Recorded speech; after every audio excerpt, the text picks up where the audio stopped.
Somme 15. C'est un somme David.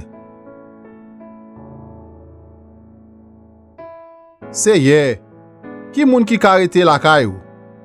Qui moun ki ka vivre sous monde qui a pas pour wa?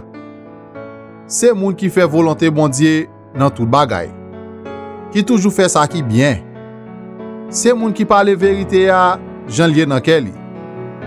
Qui pa nan bay moun kout lang. C'est moun qui pa fait zanmi yo rien qui mal. Qui pa marcher fait tripotage sous voisinage. Li méprise tout moun bon Dieu viré do bay. Mais li respecte tout moun qui gen principe pour Seigneur. Li toujours kembe parole li même si ça coûte le cher.